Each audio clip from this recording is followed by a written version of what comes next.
Wish to have your problems, Miss Annie. The stuff you see in real estate. We spent the weekend in Mexico. Nice little getaway.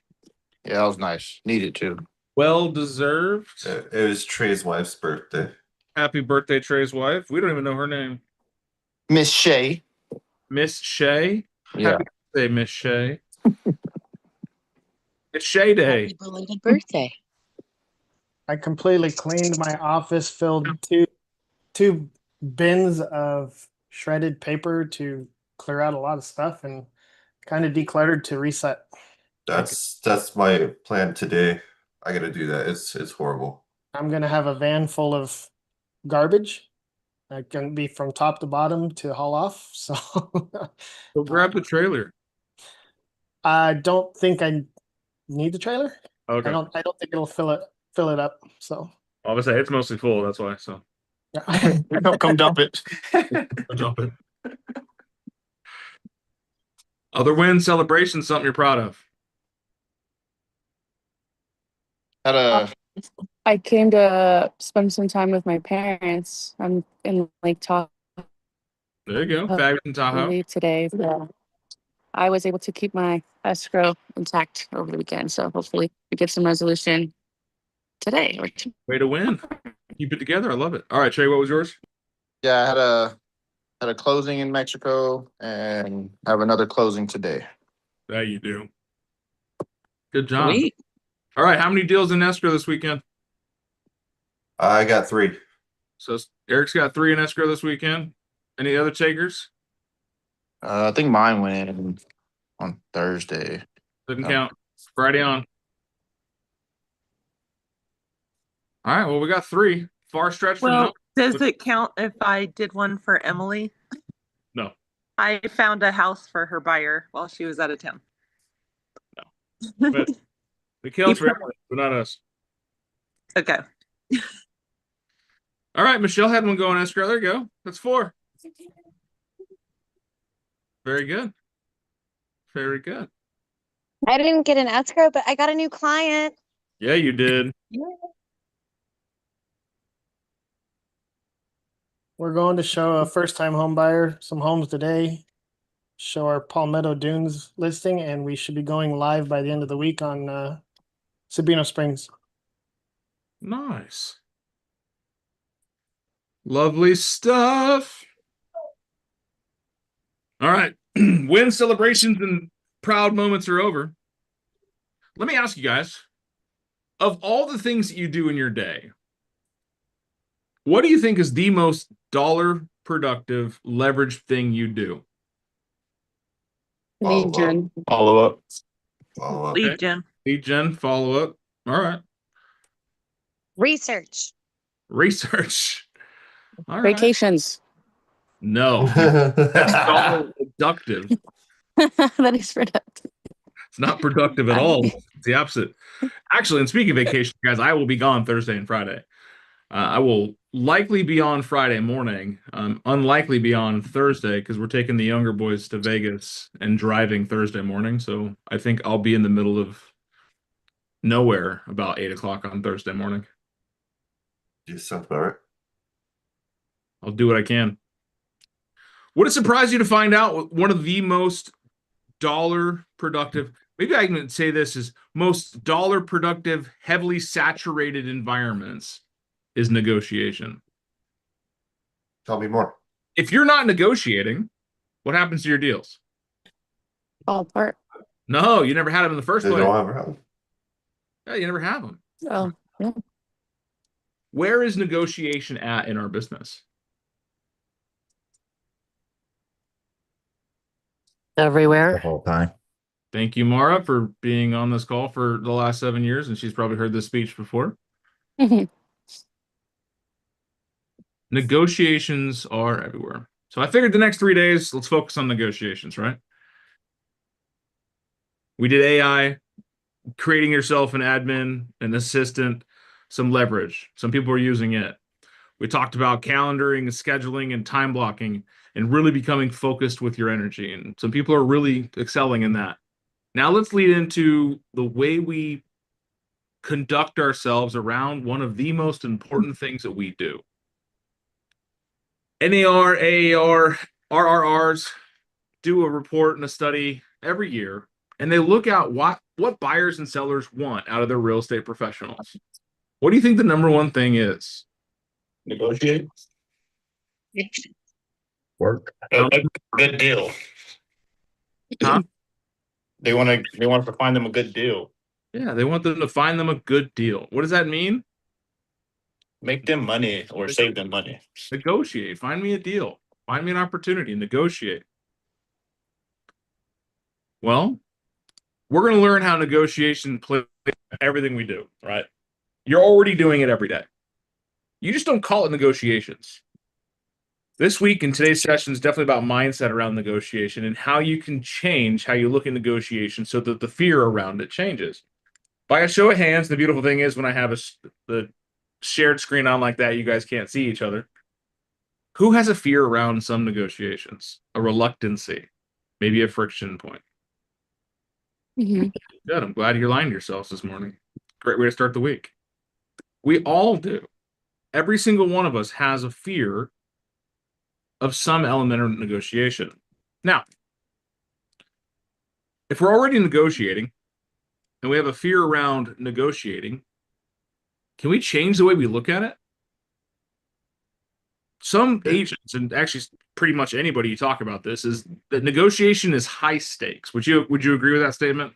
Negotiation is high stakes. But is it? I think that's the way it's portrayed. I think you're right. It is 100% portrayed. The word negotiation instantly makes us feel of high power attorneys in their suits and their pantsuits going to battle in a courtroom. Right. I mean, when you say you're going to negotiate for him, they're just like, "Ooh, he's going to get down and dirty," and Yeah.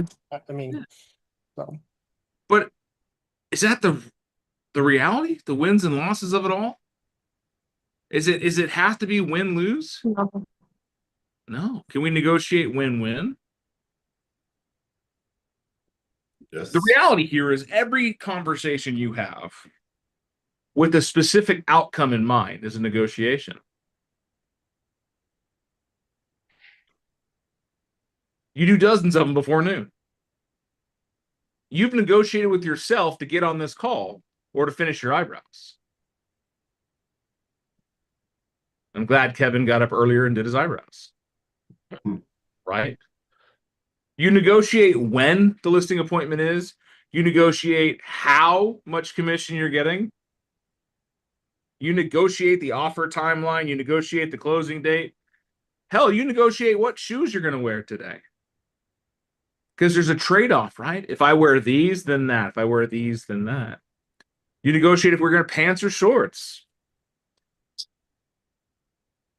Once you see that negotiations are everywhere, fear around it dissolves. It becomes just another professional conversation you already have to have. Mhm.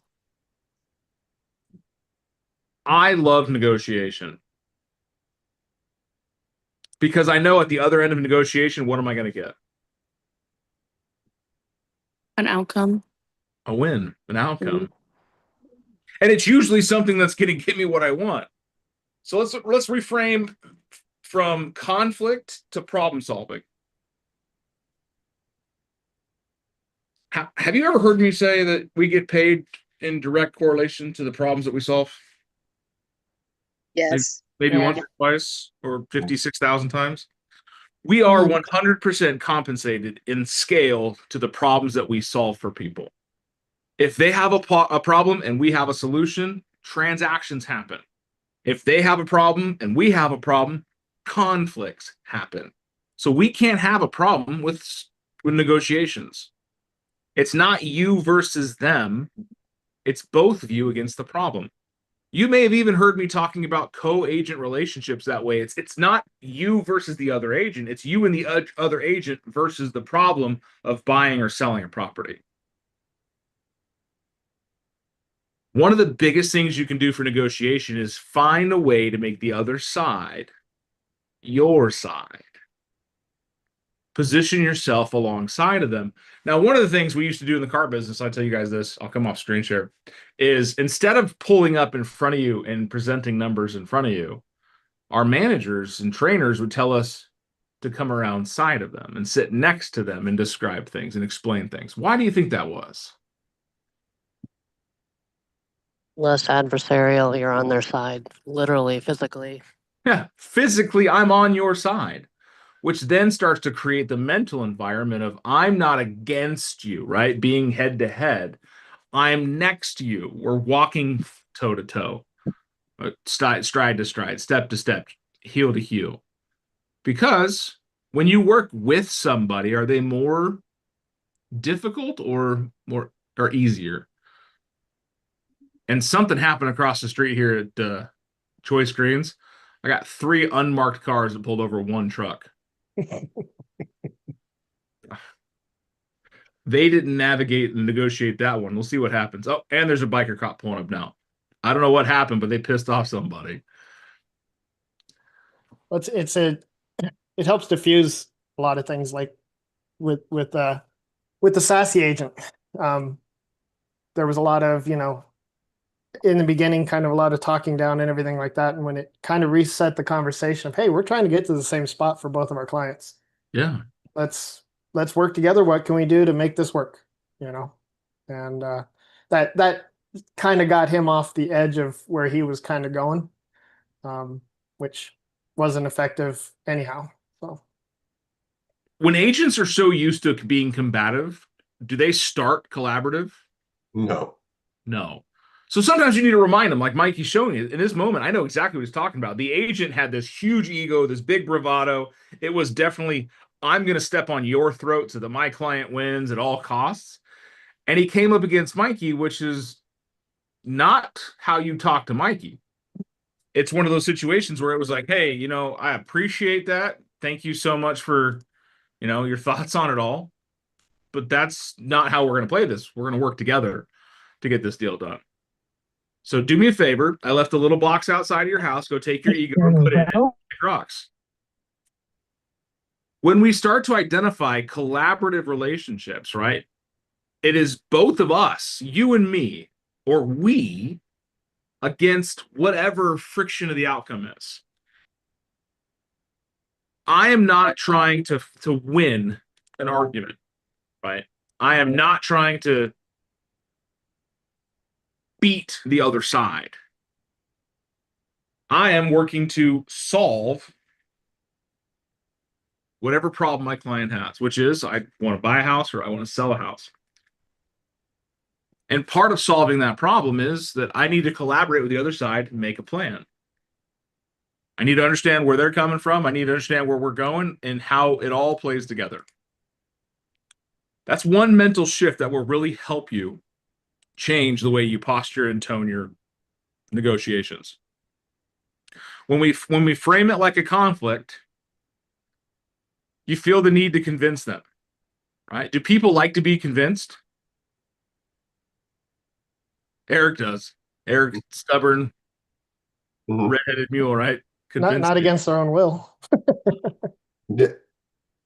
It's I need to convince them. I need to sell them, right? I hate that term. I need to sell them on it. Go sell them on it. No, because that becomes the frame of mind of conflict. If they push back, I lose ground. Not really, right?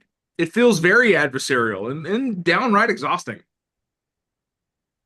Anyone gotten off a phone call with a very difficult agent after 15 or 20 minutes? You're just like, man, I hate today. Cancel today. I want to talk to nobody else anymore. You guys need to come to our neck of the woods.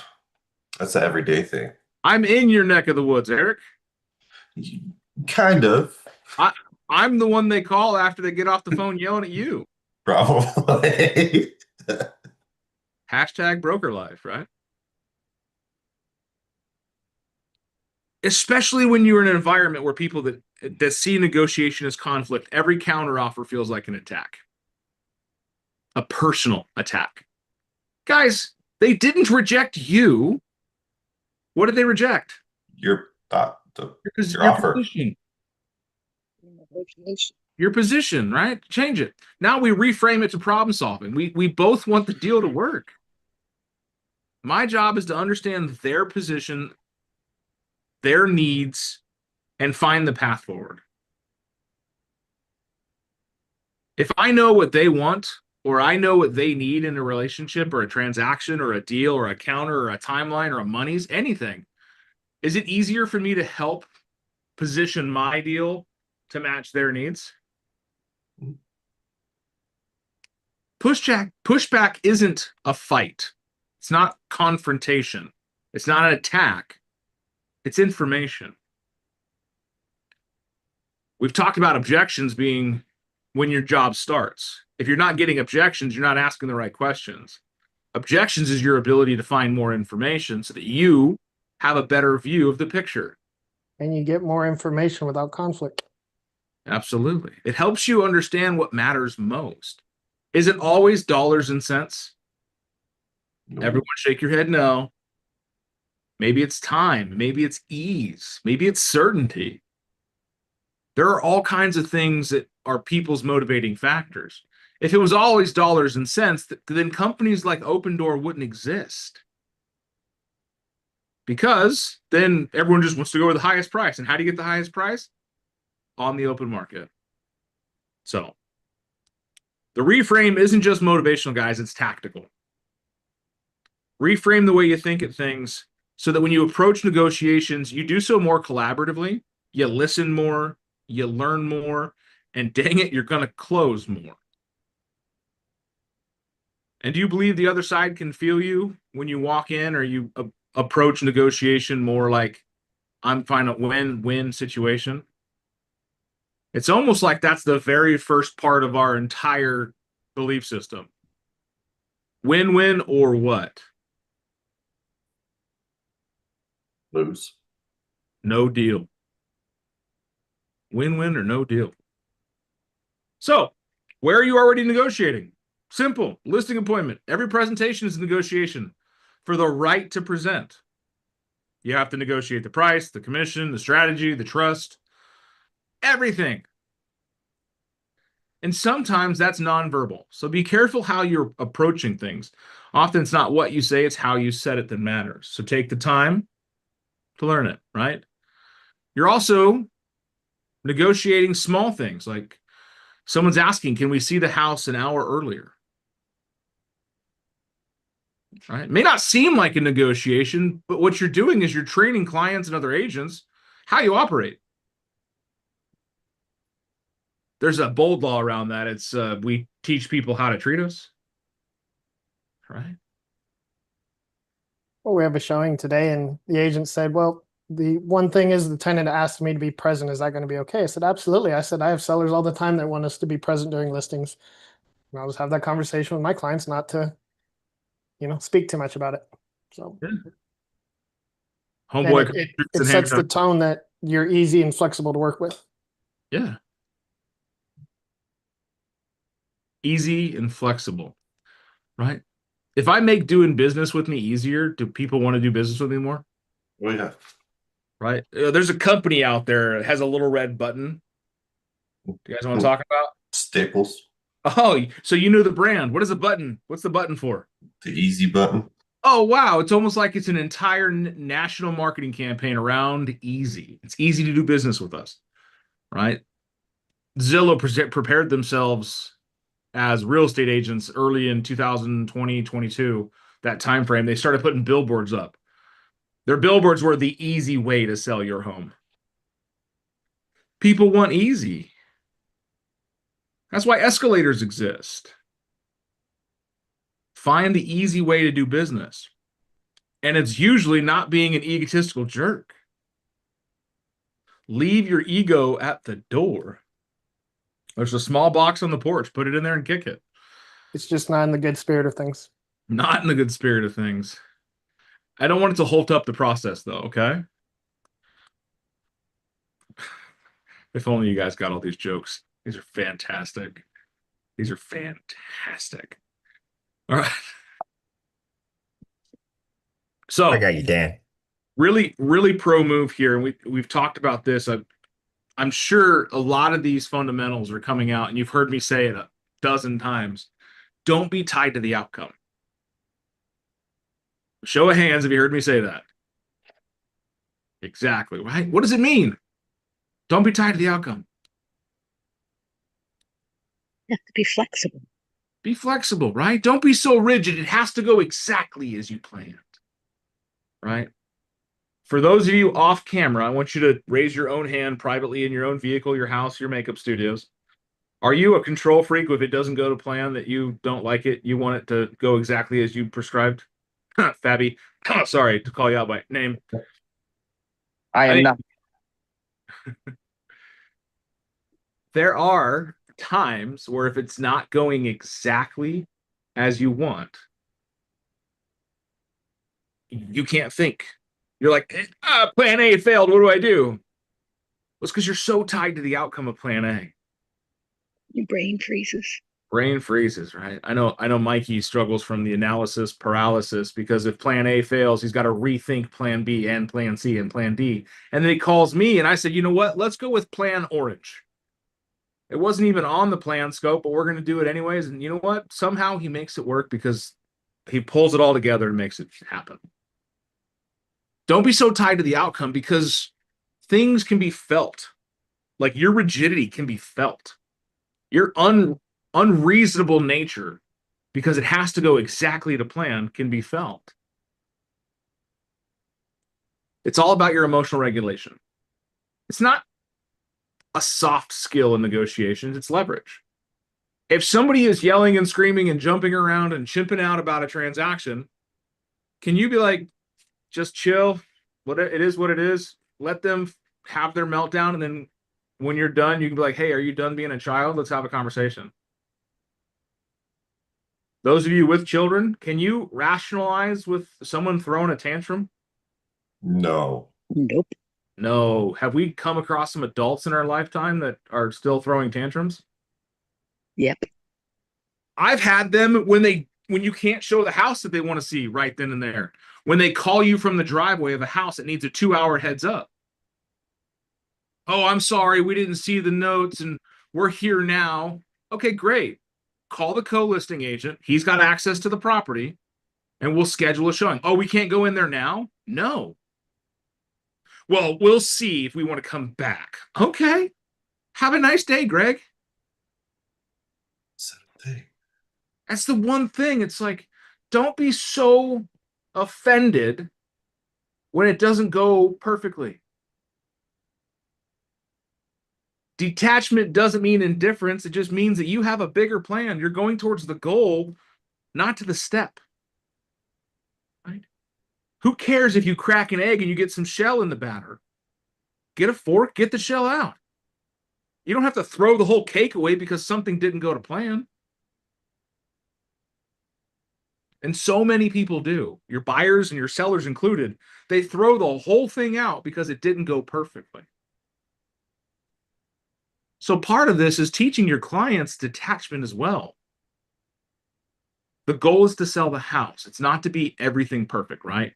I've got a seller right now that wants to do pre-inspections and have an HVAC guy and put all kinds of stuff together on a house because they want no surprises. Mr. and Mrs. Seller, have you learned real estate? Guess what? There's going to be a surprise. They're going to be surprised. The whole thing is a surprise. I can't tell you what they're going to offer because we don't know until we get it. Surprise! Well, because people are dynamic. But that's the thing is we have to be able to uncouple expectation from reality. Because when you're attached to the closing, to the price, to the timeline, you may not be able to find a creative solution around an obstacle. So why calm is currency.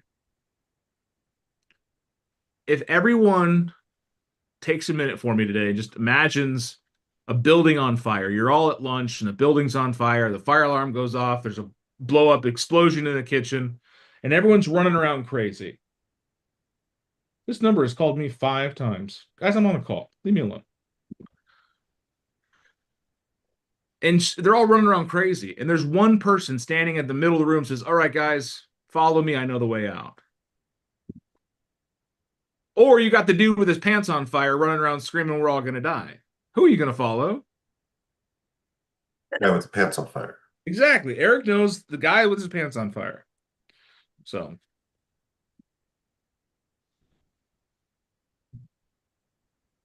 Calm is currency, right? You pause before you respond. You think before you react. God, it's almost like my parents just projecting here. My dad used to tell me that all the time. Do you even think before you act? The answer was no, Dad. No. If you're watching this, Dad, I love you, but the answer was always no. I never thought before I acted.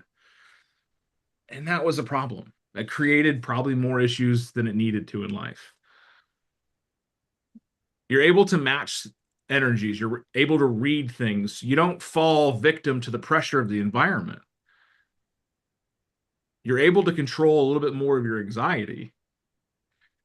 Staying calm is a practiced skill. Some of the greatest people in battle or in fights are the most calm, and it's downright unnerving how things are blowing up around them, but they are completely calm. It takes an incredible amount of training to get that resilient. But when you're able to do so and you're able to project that calm on your clients, you can create a BATNA. And this is a great term for you to remember. BATNA, BATNA. And it stands for the best alternative to a negotiated agreement. Meaning, if plan A doesn't work, we already have a plan B. And how's it going to work for your negotiations when you go and say, hey, Mr. and Mrs. Buyer, we love your offer, but we have a better offer in the background. Right? I'm not stuck taking a lower offer. I've got some leverage. Or, you know what? We're not going to do any repairs because we have a backup offer. Or, Mr. Seller, we don't care if you take our offer. We're going to put an offer that works for us because if you don't like it, we have another house down the street we're going to buy. It uncouples you from that. It keeps you calm. So if you can present by staying calm, you present clarity, and that's what helps make deals happen. So remember, when you're doing listing presentations, you're working on any pushback, you're doing multiple counter offers, take a second. Recognize where you need to be, the goal in place, the other party's position in it, so that you can help create a win-win outcome.